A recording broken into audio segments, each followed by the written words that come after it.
On December 7, 1941, binomba ng Japan ang Pearl Harbor. Sa loob ng ilang oras, 8 battleship ang nasira o lumubog, mahigit 2,000 Amerikano ang namatay, at pansamantalang na-paralyze ang US Pacific Fleet. Sa Tokyo, may mga nagdiwang. Para sa Japanese military leadership, tila nagtagumpay ang unang hakbang na patigil ang Amerika. Nabigyan ng oras ang Japan. Sa papel, mukhang kontrolado nila ang sitwasyon. Pero may isang problema. 3 aircraft carrier ng Amerika ang wala sa Pearl Harbor noong araw na yon. Nasa dagat sila, at habang nagaganap ang pag-atake sa Hawaii, may mas malaking puwersang hindi man lang tinamaan ang industrial na kakayahan ng Estados Unidos. Sa Detroit, Pittsburgh at Seattle, magsisimula ang produksyon na tatakbo ng 24 na oras sa isang araw. Walang tigil. Kababaihan, imigrante, at matatanda ang papasok sa mga pabrika. Sa loob ng 4 na taon, mas maraming eroplano ang gagawin ng Amerika kaysa sa nagawa ng Japan sa buong kasaysayan nito. Dito nagsisimulang magbago ang tanong. Hindi kung mahusay bang lumaban ang Japan, kundi kung may tsansa ba itong manalo. Pagsapit ng 1941, 4 na taon nang nakikipagdigma ang Japan sa China. Ang inaasahang mabilis na pananakop ay naging isang mabagal at paulit-ulit na labanan. May mga teritoryong nasakop pero tumataas ang casualties, patuloy ang pagkalugi at walang malinaw na katapusan ang digmaan. Habang tumatagal ito, may mas mabigat na problemang unti-unting lumilitaw. Langis. Hindi kailanman naging bansang mayaman sa langis ang Japan. Tinatayang 80% ng supply nito ay inaangkat mula sa ibang bansa at ang pinakamalaking bahagi ay galing sa Estados Unidos. Ang langis ang nagpapatakbo ng modernong digmaan. Kapag nawala ito, hindi gagalaw ang barko, hindi lilipad ang eroplano at hihinto ang industriya. Noong Hulyo 1941, matapos palawakin ng Japan ang okupasyon nito sa French Indochina, kumilos ang Estados Unidos. I-freeze ang lahat ng Japanese assets. Sumunod ang Britain at ang Dutch government in exile. Sa praktikal na usapan, ibig sabihin nito ay isang ganap na oil embargo. Biglang naging limitado ang oras ng Japan. Ang natitirang fuel nito ay para sa humigit kumulang 18 buwan ng operasyon na lang. Pagkatapos noon, dahil sa kakulangan ng langis, titigil ang Navy. Mananatili sa pantalan ang mga barko. Grounded ang Air Force. Ang digmaan ay magpapatuloy sa papel, pero sa aktwal, hindi na. Sa puntong iyon, malinaw ang dalawang pagpipilian. Umatras sa China, tanggapin ang kondisyon ng Amerika at harapin ang halos tiyak na pagbagsak ng military government, o sa pilitang kunin ang mga oil field sa timog at ipagpatuloy ang digmaan bago tuluyang maubos ang oras.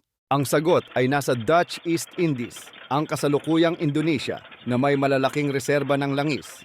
Kung makukuha ito, may tsansang magpatuloy ang digmaan, pero hindi ito simpleng operasyon. Ang rutang patimog ay dumadaan sa impluwensya ng Estados Unidos. Ang Pilipinas ay nakapwesto sa gitna ng Japanese supply lines, at ang US Pacific Fleet sa Pearl Harbor ay may kakayahang putulin ang anumang daloy ng langis pabalik sa Japan. Hindi maaaring makuha ang langis nang hindi muna pinapahina ang Amerika sa Pacific, kaya nagpasya ang Japan na maunang umatake. Ang planong ito ay idinisenyo hindi para sakupin ang Estados Unidos, kundi para pahinain ito ng sapat upang mawalan ng puwersa sa digmaan. Ang kalkulasyon ay simple: sirain ang Pacific Fleet, sakupin ang Southeast Asia, magtayo ng defensive perimeter at pilitin ang Amerika na lumaban sa malalayong isla na may mataas na gastos at casualties. Sa isip ng Japanese leadership, mapapagod ang Amerika, tataas ang gastos, mawawala ang suporta ng publiko, at sa huli, pipiliin nito ang negosasyon. Noong ika-7 ng Disyembre 1941, isinakatuparan ang plano. Sa antas ng taktika, epektibo ang pag-atake. Ngunit sa antas ng estratehiya, maraming kritikal na bagay ang hindi natamaan. Ang mga aircraft carrier ng Amerika ay ligtas. Ang mga fuel storage tank ay hindi nasira. Ang mga repair dock ay patuloy na gumagana. At ang submarine base na kalaunan ay wawasak sa Japanese shipping ay nanatiling operational. Sinira ng Japan ang mga barko, pero iniwan nitong buo ang kakayahang buhayin muli ang mga yon. Mas mahalaga pa rito ang naging epekto sa loob ng Estados Unidos. Bago ang Pearl Harbor, hati ang opinyon ng publiko. May pag-aalinlangan Pagkatapos ng pag-atake, naglaho ang lahat ng yon. Halos nagkakaisang nagdeklara ng digmaan ang Kongreso. Imbes na humina ang loob ng Amerika, nagkaisa ito. At mula sa sandaling iyon, nagbago ang uri ng digmaan. Hindi na ito laban ng husay sa labanan, isa na itong laban ng produksyon. Noong 1941, ang Estados Unidos ay gumagawa ng humigit kumulang 75 milyong tonelada ng bakal kada taon. Ang Japan ay nasa humigit kumulang 7 milyon lamang. Sa loob ng isang buwan, mas marami pang bakal ang nalilikha ng Amerika kaysa sa buong taon ng Japan. Sa langis, mas malinaw ang agwat. Ang Estados Unidos ay nagpo-produce ng mahigit 1 bilyong bariles kada taon. Ang Japan ay halos umaasa lamang sa imports. Kahit ang mga oil field na nasakop sa timog ay sinabotahe bago umatras ang Allied Forces. At kulang ang Japan sa tanker ships upang maihatid ang langis pabalik sa sariling bansa. Sa eroplano, mas brutal ang diferensya. Mula 1941 hanggang 1945, nasa 354,000 eroplano ang ginawa ng Estados Unidos. Ang Japan ay nasa 76,000 lamang. Sa loob ng isang taon lang, mas marami pang eroplano ang ginawa ng Amerika kaysa sa kabuuang produksyon ng Japan sa buong digmaan. Sa barko, ganito rin ang kwento. Mahigit 140 aircraft carriers ang inilunsad ng Estados Unidos sa iba't ibang uri. Ang Japan ay wala pang 20. Ito ay hindi patas na laban. Ang epekto nito ay naging malinaw sa Battle of Midway noong Hunyo 1942. Sa loob ng isang araw, nawala ang 4 na fleet carriers ng Japan, kasama ang daan-daang eroplano at libu-libong veteranong piloto at crew.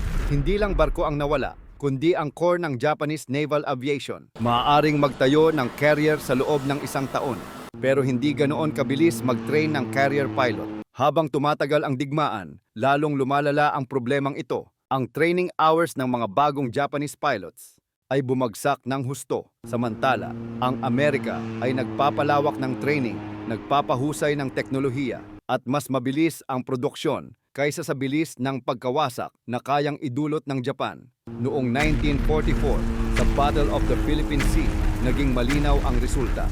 Sa loob ng 2 araw, mahigit 600 Japanese aircraft ang bumagsak, habang kaunti lamang ang naging damage sa Amerika. Sa puntong yon, umiiral pa ang Imperial Japanese Navy sa papel. Pero bilang fighting force, tapos na ito. Mas malalim pa ang problema. Pagsapit ng 1943, ang ekonomiya ng Japan ay umaandar na sa sukdulang kapasidad. Tinanggal ang civilian production. Lahat ay para sa militar at hindi pa rin sapat. Ang Estados Unidos, sa kabilang banda, ay sabay na nakikipagdigma sa Europa at Pacific, nagsusupply sa mga kaalyado at patuloy pang lumalawak ang produksyon.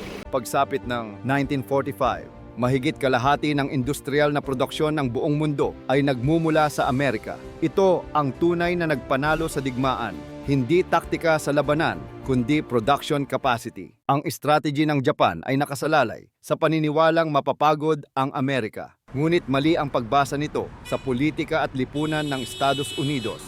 Ang Pearl Harbor ay hindi nakita bilang simpleng military strike, kundi bilang isang pagtataksil. At may sapat na industriya ang Amerika upang gawing realidad ang paghihiganti. Alam ito ng ilang leader ng Japan. Alam nila ang numero, alam nila ang panganib. Pero sa politika ng panahong iyon, ang hindi pag-atake ay katumbas ng tiyak na pagbagsak. Ang Pearl Harbor ay hindi isang kabaliwan. Isa itong desperadong desisyon na ginawa ng Japan dahil halos wala na itong pagpipilian. Hindi nila inakalang matatalo nila ang Estados Unidos. Ang inaasahan nila ay mapilitan itong makipag-usap at tanggapin ang bagong balanse ng kapangyarihan sa Asya. Ngunit hindi iyon ang nangyari at mula roon, tuluyan nang nagbago ang takbo ng kasaysayan.